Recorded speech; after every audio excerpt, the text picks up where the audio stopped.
Good morning. Wonderful to be with you once again. Thank you so much for joining us in this important discussion. There have been so many questions about the global story. The global leaders on our panel this morning have to allocate capital and grow their business regardless of the macro environment. So I'm happy to find opportunities with this group and take a look at what's happening in the macro global story.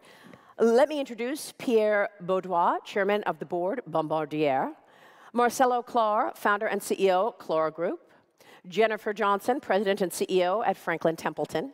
Pamela Liebman, President and CEO of the Corcoran Group. And Stephen Schwarzman, Co-Founder, Chairman and CEO, Blackstone Group. Thank you so much for talking with us this morning, everyone.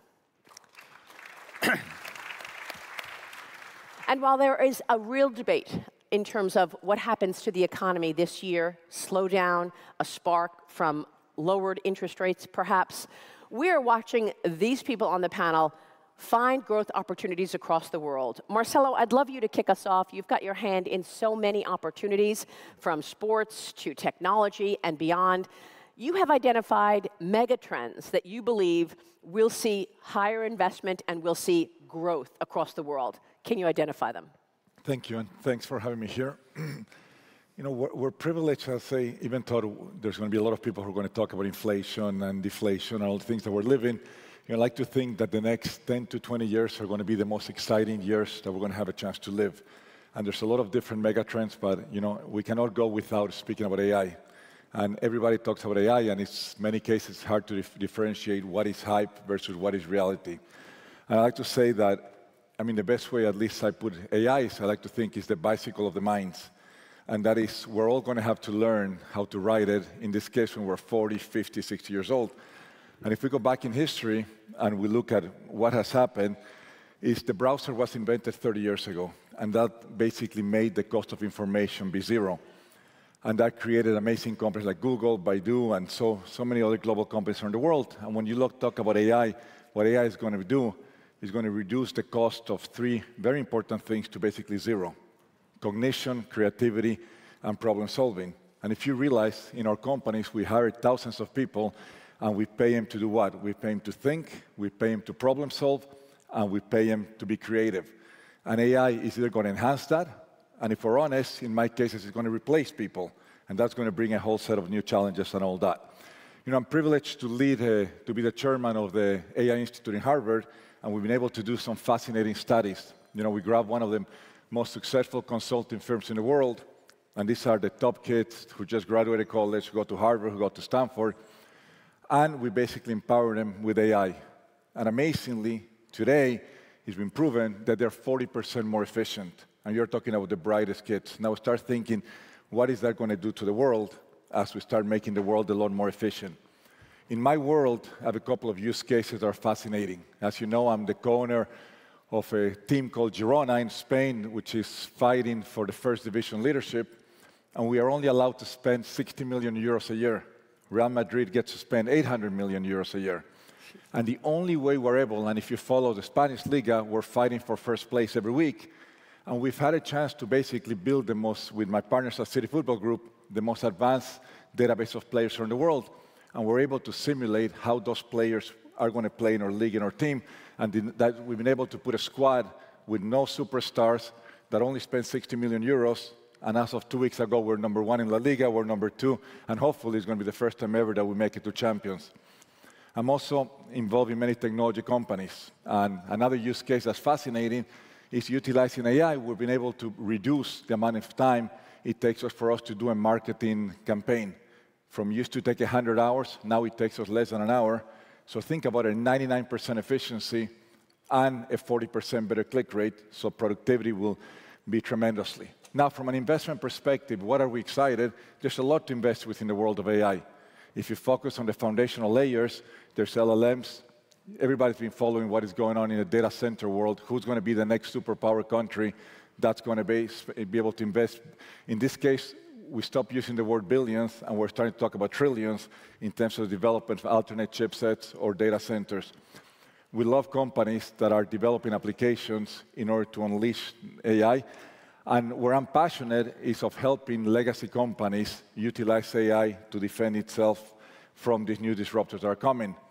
I think if you make an analogy to the world of the internet, what we saw in the internet was fascinating, right? You saw a company like Amazon who's able to redefine their workflows and created what today is one of the world's most fascinating companies. And you saw companies like Barnes & Noble who tried to add on e-commerce to what they did. And the rest is history. And I think we're going to live that today. We're going to live companies that know how to adopt AI, and are going to survive, are going to thrive. And you're going to see companies that take it as a side job, and they're going to fail, and they're going to be gone. So super excited about AI as mega trend one. You know, another trend that I'm excited, all of us are excited, hopefully, is longevity. And what is happening in the world of longevity and the potential that in the world of biotech, we're talking that we might be able to live, if we stay alive the next 10 years, we're going to be able to live past 100 years old. And there's tremendous advances going on. The fact that we're going to be able to recreate our body molecule by molecule, utilizing software, AI, eventually quantum, will allow you to treat disease in a surgical way. And the fact that we're starting to make organs, in this case bladder and going with others, and our bodies might eventually turn into used cars that we're going to be able to replace the organs, and that's going to allow us to live longer. I think that's fascinating what is going on in the world of biotech. And we cannot ignore what's going on in the world of climate change, right? I think what's happening is fascinating. And from an investment perspective, what is going to be needed in order for us to lower carbon economy and reach the goals of by 2050 is between $100 to $150 trillion of investment. That is equivalent to $4 to $6 trillion every single year. That's 20 times bigger than tech, all of us that came up in the tech world. So there's definitely going to be incredible areas of investment. I'm incredibly bullish about the region that I come from, which is Latin America, especially Brazil, and what's going to happen in Brazil as it relates, you know, being the only country in the world that's 92% with a clean grid, the decarbonization of the industry because of having a clean grid. So from Latin America, I want a special thanks. As a Latin American, it fills me with pride to see that FII will be going for the first time to Rio. So a special thanks to His Excellency Yasser Al-Rumayyan for taking FII to Brazil, and to Richard. As a Latin American, we couldn't be more proud to be able to show to the world, you know, the power of Brazil and the power of Latin America. Thank you for that. Thank you for that, Marcelo. You've hit on so many important dynamic ideas, and we want to drill down on them, particularly with AI. I'm so happy that Dina Powell-McCormick and Michael Dell also touched on the risks, because there is so much promise right now around AI. Can you see this kind of growth that you're talking about, even if we do see a slowdown in the macroeconomic story? And Pierre, I turn to you in terms of the demand story, what you're seeing at your company, and how you would assess the broader macro story right now. Well, I think 2024 will be a good year. I'm quite positive about 2024, because one thing we don't spend a lot of time to think about and analyze is what has gone on since the pandemic. Really, the supply chain was a disaster. So if you're a manufacturer, you had to run after parts, trying to get products done, which we tend to forget. But as the years have passed, we're getting back to a rebalanced situation. I would say the same thing in terms of labor. The labor situation is very, very difficult. I would say that people are now willing to work again. There was so many programs that supported different situations during the pandemic that it took some time to get people back interested in getting back to regular jobs, but in a new way. So I'm quite bullish, and also from a labor perspective, as manufacturers, we've moved jobs around to make sure that we were able to produce products. Logistics was difficult. Logistics is better now. So when I look at 2024, I look at a world where we can plan and work more directly with customers without going through. Another thing that went on during the pandemic is that you had huge waiting lists for customers, and customers put orders in 3-4 different places. You couldn't really measure demand. This is, I think, also passing. So when I look forward, I look at a world where we're connecting again, where people are getting face-to-face. I think the benefit of the pandemic is we got to use technology for productivity again, in a more efficient way to work, working from home, working in different exchange way. But the reality is that people need to get face-to-face. And I have great example at the FII last year in Riyadh. You can talk about the change that are going on in Saudi Arabia, but you can watch videos, you can read about it, but going there and seeing the changes, seeing the excitement is unique. And as a manufacturer, it tells you that's where things are happening, that's where we should invest. But I could use examples like that across the world. So what I like of what's going on is we're going back to getting together face-to-face. We're going back in a world where we can plan things, and we're injecting technology that we've learned during the pandemic to be more efficient. So when you talk about AI, and I think as a manufacturer, I make both consumer products and airplanes, it's all about productivity. At first is how do we make products in a more efficient way? Second is how do we use AI to monitor how our products are doing and make them better products? The reality in an airplane today is that if a part is known to fail at 100 hours, we change them at 50 hours, whether they're good or bad, or because it's all about managing risk. That doesn't make sense. In a world where we can monitor and learn, we can make products that are better and more efficient. So I'm really excited about what's coming forward. I imagine you have been able to more effectively communicate the growth story of your company given the issues around Boeing. Is that right? Well, when there's challenge from a technical perspective at any manufacturer, I think that's always not something you take advantage of. It's something you want to learn from and understand what are the processes you need to have in place to make sure that everything is followed, whether it's at a supplier or in the factory. So when something happens at a large manufacturer like Boeing, for us, it's about learning. Boeing's a great company, so why did this happen? How did the process fail?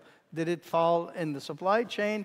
And especially in an area where we've been through, like I explained before, a lot of stress in the supply chain. So for us, it's a learning experience and making sure that our processes are robust. I want to get your take later on about what Marcelo said. You said that there would be a $150 trillion investment around the green economy. Is that what you were referring to, Marcelo? I mean, what's expected is up to 2050 that it will take between 100 to 150 trillion of investment in order for us to reach our goals. And if you divide that, that's 4 to 6 trillion a year. We'll get back to that because that number really stunned me. But Steve Schwarzman, arguably you could be called the father of AI. We're talking a lot about AI. This was one of your most important investments, or philanthropically speaking, in the last several years at MIT. Good story on this in the journal this morning. Steve, I want you to give us your take on the risks of artificial intelligence, because this is really what you have been discussing, the education around AI. Well, thanks, Maria. I was lucky enough to bump into somebody, happened to be Jack Ma, in 2015, who sort of gave me the roadmap for what was called artificial intelligence. I had never heard those two words used, and I started learning about it, and that was before everybody's now talking about it. And one of the things that Jack said at that time was that there was much different attitudes towards this new technology. He said that Elon Musk was very cautious about it in terms of downsides. That Ginny Rometty at IBM was very enthusiastic, and that Bill Gates was somewhere in the middle. And I know these people, and how could you have such different views on the same technology? So I spent a bunch of time learning about it. Because I ran into a good friend of mine, Raphael Rafe at MIT, who was the president, and he said, Steve, you have no idea what's going to happen in the future. And I said, well, how do you know so much about this? He said, well, we invented artificial intelligence, and everybody you're going to be meeting either was taught by somebody from MIT or went to MIT. So those were the early days. And I became really interested, one, in what the technology can do, which is, just for people who are not really familiar with this, because I had like a primer, and I know most of the people who are on the cutting edge of this thing, they were saying when ChatGPT was introduced that it sort of had the intelligence of 180 to 200 for a human being IQ. So it was sort of like a genius level IQ. And they said in 3 to 4 years, that will be an IQ of 12,000. So the idea that we're going to be dealing with a technology that can have that kind of profound impact really is worthy of some thought. So I got very interested in what they now call ethics in AI, which is what happens when you introduce this kind of astonishing power and tame it so it can be used. And what does it do to the human condition? What does it do to human beings? What is the job of a human in that kind of world? And I learned also that in terms of the downsides of the technology, that in the hands of bad actors, call them rogue states, who have the use of this very powerful technology, that's a bad thing. And you also have criminals who can end up using this technology. One of the good things about criminals, apparently, is that they're pretty stupid. And you can catch them. The problem, if they use this technology and they're not so stupid anymore, then that's a problem for the rest of us. And you also have the impact, and Mike Pompeo could talk about this later probably, of how national security will be affected by this type of technology. You're seeing just some minor types of evolution in the Ukraine war with the use of drones. And you could actually have this kind of sci-fi kind of war of machines at a certain point. And how do you interfere with that? What's your cutoff if something is going on that you don't think, but this is moving so quickly? How do you catch up with that and protect systems? So what's amazing to me is when I gave this big gift to MIT, they had a symposium with all the people who were tops in the field. And I was astonished that almost everyone got up, and instead of saying how wonderful technology was and the internet was, somebody like Tim Berners-Lee, who people credit with inventing the internet, if you will, said, what a terrible idea this was. We had no idea when we basically pioneered this technology, all of the terrible things that would happen with social media, with the undercutting of the functioning of democracy, And if we could just sort of have it all back, we would do it. So for those of you who aren't familiar with this and believe there's some kind of headlong plunging into AI, the people that I know who are on the cutting edge with the hyperscalers are really cautious about this technology. In other words, they love it. It can do marvelous things. But unlike most of the business community, they are not against regulation. In fact, they're pretty enthusiastic about regulation because they see the downsides, and they want those downsides addressed, and they're prepared to participate. And one of the things I've tried to do with both AI ethics centers at MIT and at Oxford is try and be part of that dialogue, encourage people to be thinking about this. There's a lot of stuff going on in the regulatory world. As Michael said,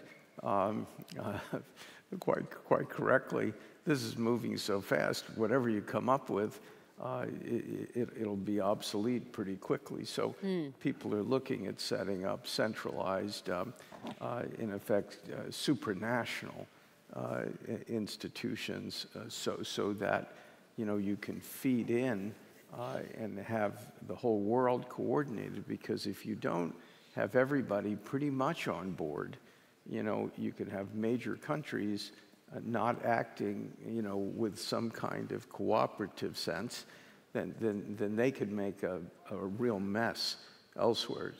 Just to finish up, on the good side, this technology is going to do, I think, really extraordinary things in terms of just healthcare, which I think Michael also touched on.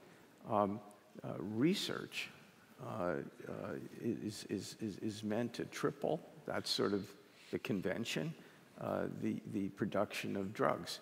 So for those of you who are in the audience, who are younger, you don't care too much about drugs, but as you get older, it's sort of like maybe they play a bigger part in your life, and it's better to have more of them than less.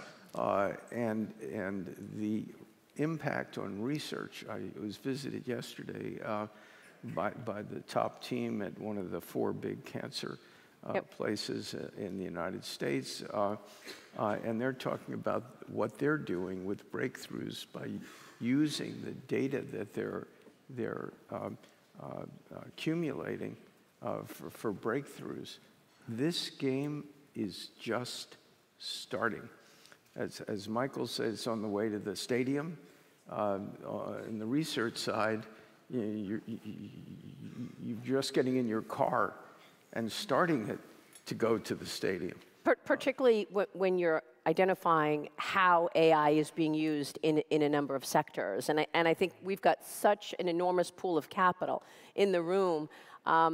People want to understand how specifically this is going to affect growth. And I'm trying to balance the expectations for the broader economy with the opportunities at hand. And I think healthcare, you've identified it. Marcelo, I know you've got more to say on that as well. But Jenny Johnson, let me get your take on how you're using it and whether or not you expect a slowdown in the economy to interrupt this growth story that is, by the way, driving markets again this morning after the NVIDIA news. Great, thanks. Well, first of all, Steve, if you had not heard of AI until 2015, I just want you to check out a little-known movie series called The Terminator. Yes, and you really see where it could go. Interestingly, from an investment standpoint, and just kind of hitting on a lot of the trends that this group's hit on, we look at the environment and say, I think it's kind of 5, I call it the 5 Ds, that are the big, broad trends that I think are going to define kind of the next decade in investments. And if you think about the pre-pandemic, when essentially cash was free, you almost couldn't avoid making money, right? You invested in the equity markets, they went up, or you invested in private markets, they went up. And the only risk was that your relative performance to somebody else was better. Well, now the world is very different. You have a macroeconomic environment where you've got 2 wars. We hope, obviously, that those at some point here get worked out. But you could have other wars, Venezuela and Guyana. You could have Azerbaijan and Armenia. I mean, it's a different world now from a macroeconomic environment. And so you have to weigh those things. Obviously, U.S.-China relations have changed. And so when we think about from an investment standpoint, you have to weigh a top-down macroeconomic with a bottoms-up, truly country, sector, and company specific, and then looking at those big, broad trends. So demographics obviously is one, and you look at developed nations with an aging population. All these breakthroughs in healthcare are going to mean that people are living longer and are going to weigh on the system as opposed to contributing to those economic environments, and that's going to be something that's going to have to be solved for. And yet, you look at like frontier markets where they're going to grow by like 50% in the next decade. And so, you think about a young population, you have to educate that population, you have to feed that population. So there's advantages and disadvantages, but it's going to open up investment opportunities. Deglobalization, we've talked about it here, supply chain shifting, it's the China plus one, the nearshoring, the friendshoring. But the key is that capital is moving. You're making decisions about supply chain, and it's going to go to the places that capital goes where capital is treated well, where there is a political will to create policies, like the kingdom is doing, to create opportunities for investment. You see, places like India, where for the first time you actually see organized economic incentives, and so they'll benefit in that world of shifting supply chains. I'll call it disinflation, but it's essentially the rising of interest rates to slow down the economy. We are having global growth slow down with pockets of strength like the US. Like India is actually having pockets of strength. But in most markets, it's slowing down at some point, and I think, honestly, the U.S. it's higher for longer for a variety of reasons. But there will be higher rates that you're going to have to deal with from an investment standpoint, and it's going to impact and ultimately slow down economies. And that's going to be part of investment decisions. The fourth, I'll say, is digitalization. It's all the things we talked about with AI, I think blockchain. My one thing on AI is, I think kind of Michael pointed out, which is, you could try to regulate it. The problem is, it is scary. And it literally, if you watch the movie Terminator, it kind of scares you. But on the other hand, if we don't create environments where the good folks are learning how to use AI, the bad guys become the experts on it. And so you have to create and allow for innovation to happen so that we can grow there. And then finally is decarbonization and just the reality. And it's kind of funny in the US, you almost can't say ESG any longer. But governments in 90% of the world's GDP have committed to net zero by 2050. It's going to be a massive amount of investment. It's a challenge. I was talking to somebody in the Middle East that said their solar panel or their solar investments were yielding 6.5%. If you can earn 5% on cash, that's a bad investment. So it's going to require coordinated blended finance, but there's going to be great investment opportunities there. So I'm going to speak my own book, which is, I think it's a decade for active management. Well, it's good. I love looking ahead to the next 10 years and beyond, because Marcelo, you said it's going to be the most dynamic and exciting investment periods that we've ever seen. Pierre, you have to explain to us what the plane of the future looks like with the decarbonization conversation. But stick to the macro story for a moment, because Steve, you are the largest owner of real estate across the world. And Pam, you are dealing with selling real estate in one of the more dynamic areas in New York. This is one area of the economy that has been impacted by 11 rate hikes by the Federal Reserve. How would you assess the economy right now? So if you look at the simplest form of how do you judge the real estate market, if you go back to the heyday, we did over 7 million transactions across the country. Then we sort of normalized around 5 million. The pandemic jumped us up above 6. Last year we did under 4 million. This is not a good thing because the impact of people buying real estate is so huge. And when you go city by city, you can really feel the impact. So we're sitting in Miami here, right? Miami was a huge benefitor of this. New York, not so much. You just said something about capital goes where it's friendly. And for me, we are really watching who is being friendly to real estate buyers of the future. The golden visa in Portugal, the taxes in Puerto Rico. You know, if you go outside the country, I was just in Dubai, the amount of people from around the world, New Yorkers even, buying in Dubai. And then you get back to the US, I was in Charlotte last week. If they put in a house on the market in Charlotte, it's sold in about 3 days, if it even lasts that long in a bidding war. I can put an apartment on the market in New York in one of the greatest buildings in all of New York, and it could sit there for a year or two. And why is that happening? I think part of it is, where do people feel friendly? Where are people actually going to work? And one of the biggest trends, Maria, and you and I have talked about it before, is, are we going to get people back to the offices, and will this drive more people back into the cities that are typically thought of as the economic capitals? Now, if you asked me 5 years ago, and I've been living in Miami for a long time, is Miami an economic capital, or do you see a lot of people coming here to work? I probably would have said no. But Steve, if I said it to you today, how many of your friends have brought their hedge funds or anything down to Miami or Palm Beach? It's probably a much bigger number.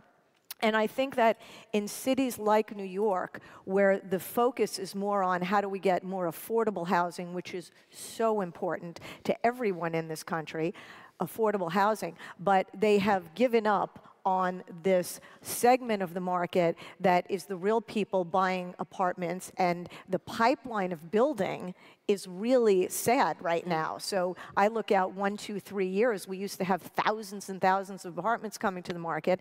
Now you have a minimal amount because it's too expensive, the interest rates are too high, and people are afraid to build in certain cities where they don't know how the political climate will treat luxury buyers and the wealthy coming into some of these areas, which is why places like Texas and Florida and Charlotte, and they're getting a much better reception. The other huge problem that we're having, or there's two of them, is obviously the interest rates. If you're living in a great place, but you would like to move, but your interest rate is 3%, we're going to have a hard time to get you to move and then pick up another interest rate at 6, 7%. Last month in New York, 70% of the deals were done all cash. That's a big number. And some might say, great, all these people have all this money, but the reality is you're shoving so many people out of the market. Under 4 million transactions is not good. And then it drives up rental prices. So for companies like Blackstone and Starwood and all those that have bought up a lot of single-family homes, I think it was a great business there for a while, because you could get a lot of people coming in to rent these properties because they can't afford to buy. The last thing I'll say on the topic is, America was built on home ownership. If we don't fix this problem of making it easier to get people back into their houses, I think that long term it doesn't bode well for the up-and-comers and the middle class. Really important points. Let's move fast in the next couple of minutes here so we can hear from all of you and get ideas in terms of opportunity. Steve, I want to come back to you on commercial real estate. As the largest owner of commercial real estate across the world, can you tell us where the growth and where the issues are right now? I know you've talked about problematic office space. Yeah, well, commercial real estate, we're the largest, Blackstone, we're the largest owner of commercial real estate in the world. When I say things like that, I find that just so stunning. I remember when we owned no real estate, and that was in 1991. And real estate's a really fascinating business. It's pretty simple. It's the ultimate supply and demand kind of business, and it's comprised of a lot of sub-asset classes. And they don't. They're not all correlated in terms of growth or in terms of success. And so what you didn't want to do in this cycle is own office buildings. Office buildings with the pandemic really, I don't know why people don't want to go back to work. I mean, I love going to work. I mean, maybe I'm a little bit of a deviant, you know, we're in a business of finance. It's a creative business. It's not mathematical, really. And creativity, sometimes, you know, you do much better around other people, bouncing ideas off of them and so forth. It's pretty clear, just to give you some sense, in the United States, now, the average office building's about 20% vacant. Of the rest of the office building, 20% of it is empty, but leased. So you have close to 40% of the average office building that's over 10 years old. Under 10, they're all pretty good, actually. But over 10, I mean, what kind of economic model is it to have buildings that are 35 to 40% functionally empty? So that area is going to be really, really economically punished, and you know, particularly the equity in those buildings.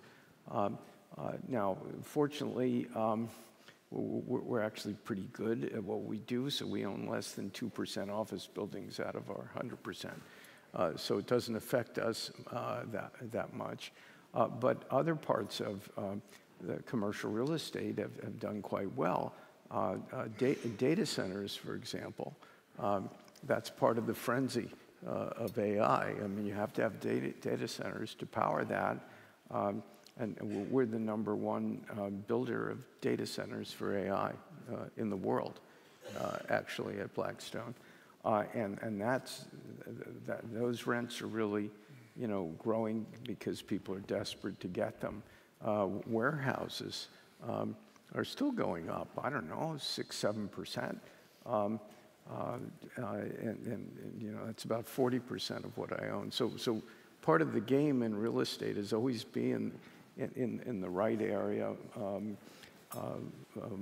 So sort of apartment buildings are now sort of flat in terms of rents. And one thing I'd say is, because we can see inflation through this real estate lens, that the way the Federal Reserve computes CPI, Consumer Price Index, happens to be incorrect.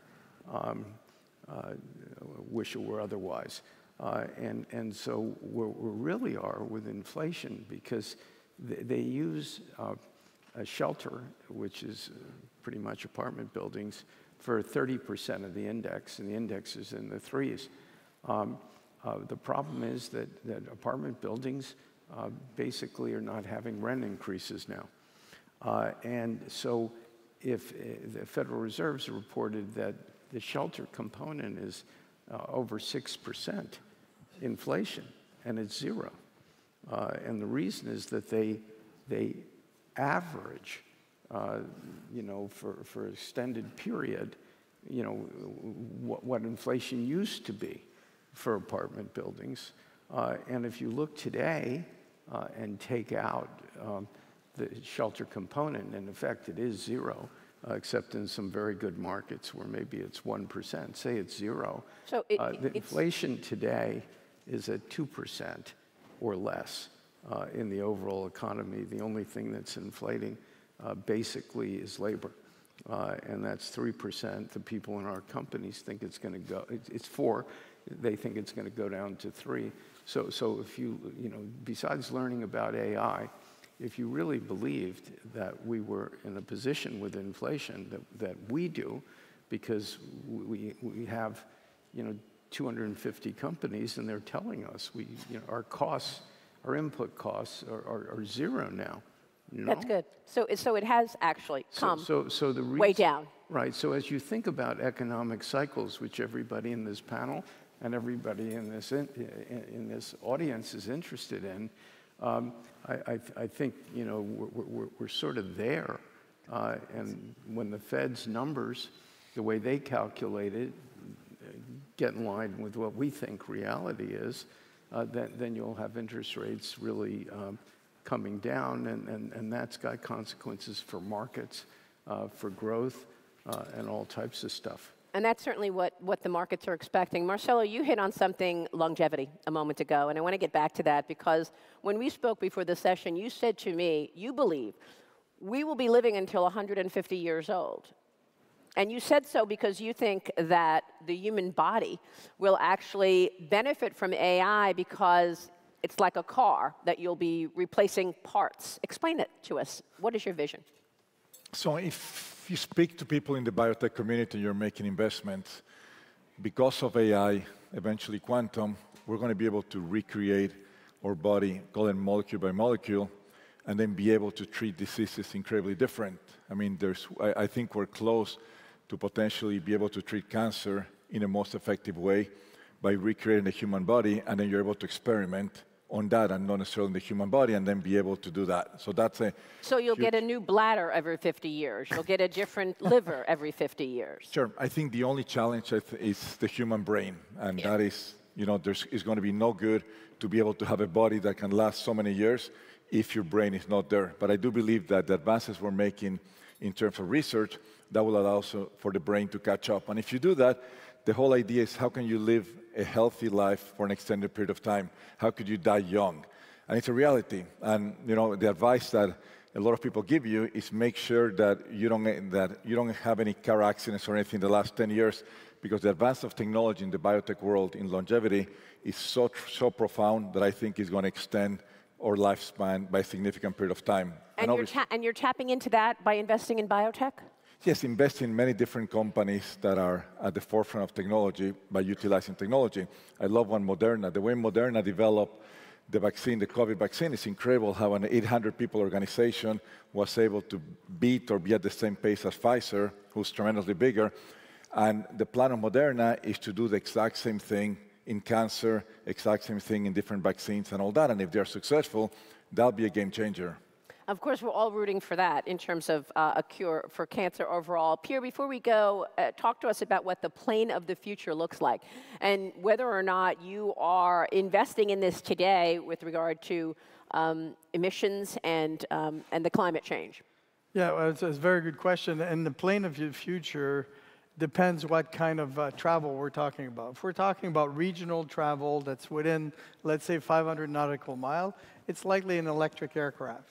But what I like about what's going on right now is that a few years ago it was all about electric. The reality of a plane that goes far and long at high speed, it's going to use some kind of a fuel because electric is just not practical for that. So first of all, if we look at what airplanes can do today, is we're using more and more SAF, and business aircraft can lead the way because our customers are able to afford more expensive fuel, where airlines it's more difficult. But the problem today is distribution, cost and distribution. So if a business aircraft is going to use SAF, it's probably going to buy SAF, but put it in a commercial airplane where it's more in a stable, scheduled environment. So yes, we can lead the way. I see the fuel of the future, it's probably a CO2 recapture combined with hydrogen making jet fuel. And when you look at the airplane of the future for our category, we are working on an airplane that's called the EcoJet. And it's all about better aerodynamic, better material, a lighter aircraft to be able to achieve the speeds, material that we can bend in certain ways. So if you would look at our website, you'll see the aircraft. We're flying an aircraft today that's the size of this table. And why we're doing that is because we have to learn about new aerodynamic models. The reality is that we've been building, all the manufacturers, airplanes with aerodynamic models with conventional type of planes that you see today. But if we want to improve and really push the envelope, and we believe by a blended wing airplane, we believe that we can improve fuel efficiency by 30 to 40%. And that's significant because airplanes of today, if we compare to airplanes of 40 years ago, already burn 70% less fuel. So we keep getting more and more efficient through time. The other aspect I think that we need to talk about, that we don't talk enough about, is about retirement of products. The reality is there's a lot of airplanes today that are these airplanes that burn 70% more fuel that could be retired, and it's part of the solution of getting to a greener world. So that's a great point. Yeah. Technology, pushing the technology forward, and really a brand new airplane like a blended wing is 25 years away. I appreciate the teaser that you all have given us in terms of your own businesses and how you see the world. We so appreciate your time. Thank you very much. Thank you. Thank you.